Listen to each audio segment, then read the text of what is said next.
भारत में वायु प्रदूषण ये तो एक जानी पहचानी गंभीर समस्या है।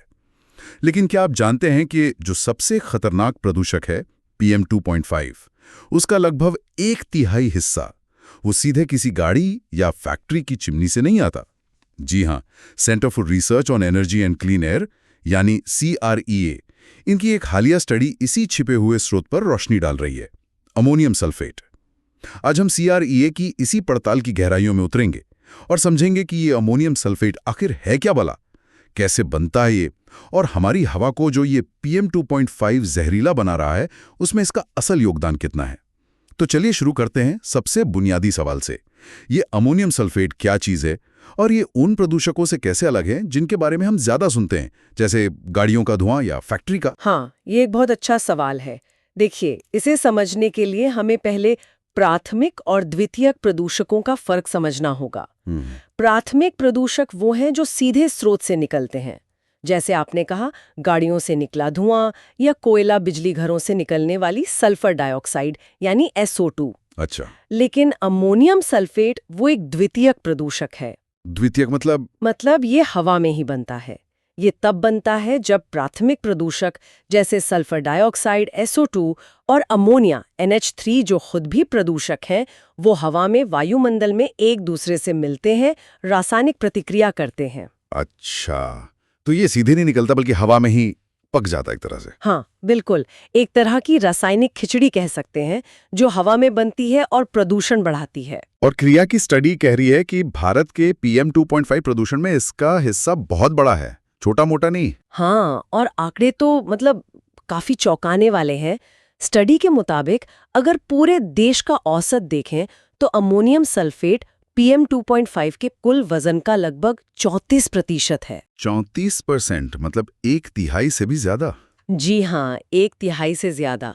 इसकी औसत सांद्रता वो करीब 11.9 माइक्रोग्राम प्रति घन मीटर पाई गई है।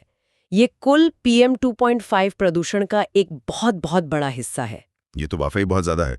अब सवाल ये उठता है कि इसके बनने के लिए जो एक जरूरी चीज है, सल्फर डाइऑक्साइड SO2, वो हमारे देश में आती कहाँ से है? मुख्य स्रोत क्या है इसका? देखिए, भारत में 60% से भी ज्यादा SO2 उत्सर्जन का स्रोत है कोयला आधारित ताप विद्युत संयंत्र, मतलब जो थर्मल पावर प्लांट्स कोयले से चलते हैं। CREA ने सैटेलाइट डेटा और कंप्यूटर मॉडलिंग का इस्तेमाल किया और उससे पता चला कि ये जो अमोनियम सल्फेट की सांद्रता है ना, वो इन बिजली घरों के आसपास काफी ज्यादा होती है। अच्छा, कितनी ज्यादा? काफी ज्यादा। संयंत्रों के 10 किलोमीटर के दायरे में अगर औसत सांद्रता देखें तो वो करीब 15 माइक्रोग्राम प्रति घन मीटर है, और अगर 10 किलोमीटर से दूर के इलाकों को देखें तो वहां ये औसत सिर्फ 6 माइक्रोग्राम प्रति घन मीटर है। अरे बाप रे, मतलब 2.5 गुना ज्यादा। हाँ, बिल्कुल।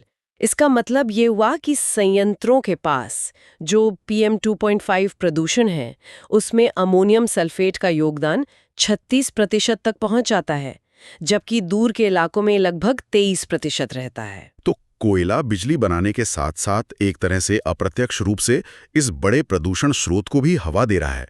पर क्या ये समस्या सिर्फ इन प्लांट्स के आसपास ही है या ये फैलती भी है? नहीं, यहीं पर बात और गंभीर हो जाती है। ये सिर्फ स्थानीय समस्या नहीं है, इसकी प्रकृति ऐसी है कि ये सीमा पार है। मतलब ये एक जगह बनता है और फिर हवा के साथ दूर दूर तक फैल जाता है। दूर तक? हाँ, स्टडी में पाया गया कि कई शहरों में इसकी मौजूदगी अच्छी खासी है, भले ही वो शहर सीधे तौर पर किसी बड़े पावर प्लांट या औद्योगिक इलाके के पास न हो। जो हमारा राष्ट्रीय स्वच्छ वायु कार्यक्रम है NCAP, उसके तहत 130 प्रदूषित शहर पहचाने गए ना। हाँ बिल्कुल। उनमें से 114 शहरों में अमोनियम सल्फेट का योगदान कुल PM 2.5 स्तरों में 30% से ज्यादा पाया गया, और ये वो शहर हैं जहां हवा की गुणवत्ता पहले से ही बहुत खराब है। ये तो बड़ी चिंता की बात है। मतलब प्रदूषण कहीं और हो रहा है और भुगत कोई और शहर रहा है। तो इस चुनौती से निपटने के लिए CREA की स्टडी क्या रास्ते सुझाती है? कुछ समाधान? हाँ, सबसे अहम सुझाव तो ये है कि कोयला संयंत्रों में फ्लू गैस डीसल्फराइजेशन यानी FGD सिस्टम लगाए जाएं। FGD वो क्या होता है? ये एक टेक्नोलॉजी है जो चिमनी से धुआं निकलने से पहले उसमें से सल्फर डाइऑक्साइड को काफी हद तक हटा देती है। इससे SO2 उत्सर्जन बहुत कम हो जाता है और कानूनन ये अनिवार्य भी है।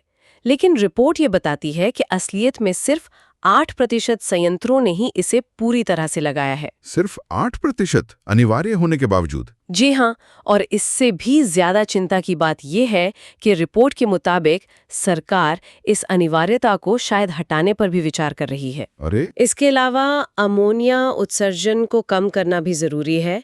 इसके लिए खेती में जो उर्वरक इस्तेमाल होते हैं, उनका बेहतर प्रबंधन करना होगा और साथ ही दूसरे सभी उद्योग जो प्रदूषण फैलाते हैं, उन्हें मौजूदा उत्सर्जन मानकों का सख्ती से पालन करना होगा। एक और बात जानना जरूरी है, अमोनियम सल्फेट अकेला ऐसा द्वितीयक प्रदूषक नहीं है। अमोनियम नाइट्रेट जैसे और भी है, और ये सब मिलकर PM 2.5 में 50% तक का योगदान कर सकते हैं। आधा प्रदूषण तो इन्हीं द्वितीयक प्रदूषकों से आ रहा है मतलब? हाँ, करीब करीब आधा। और यहीं एक बड़ा सवाल खड़ा होता है कि जब FGD जैसी तकनीक मौजूद है और अनिवार्य भी है, तो फिर इसे लगाने में इतनी सुस्ती क्यों है, इतनी कमी क्यों है? समाधान पता है, पर अमल क्यों नहीं हो पा रहा? ये वाकई एक बड़ा सवाल है। तो कुल मिलाकर CRA के अध्ययन से ये एकदम साफ है कि अमोनियम सल्फेट जो सीधे नहीं निकलता बल्कि हवा में बनता है, वो भारत के PM 2.5 प्रदूषण का 1/3 से ज़्यादा हिस्सा है। और इसके बनने के पीछे बड़ा हाथ है कोयला बिजली संयंत्रों से निकलने वाले सल्फर डाइऑक्साइड का। और ख़ास बात ये कि ये सिर्फ वहीं की समस्या नहीं है जहाँ ये बन रहा है, बल्कि ये हवा के साथ दूर दूर तक फैलता है। इसे काबू करने के लिए FGD टेक्नोलॉजी अपनाना और उत्सर्जन नियमों का सख्ती से पालन करना बहुत ज़रूरी है। पर ज़मीनी हकीकत, जैसा आपने बताया, वो कुछ और ही कहानी कह रही है। तो जाते जाते एक विचार सबके लिए छोड़ जाते हैं। जब हमें ये पता है कि अमोनियम सल्फेट और नाइट्रेट जैसे द्वितीयक प्रदूषक मिलकर हमारे PM 2.5 प्रदूषण का लगभग आधा हिस्सा बना रहे हैं और इन्हें कम करने के तरीके भी मालूम हैं, तो आखिर वो कौन सी बाधाएं हैं? क्या वो नीतियां हैं, या आर्थिक कारण हैं, या कुछ और व्यावहारिक दिक्कतें? कौन सी चीजें हमें साफ हवा में सांस लेने के लक्ष्य तक पहुंचने से रोक रही हैं?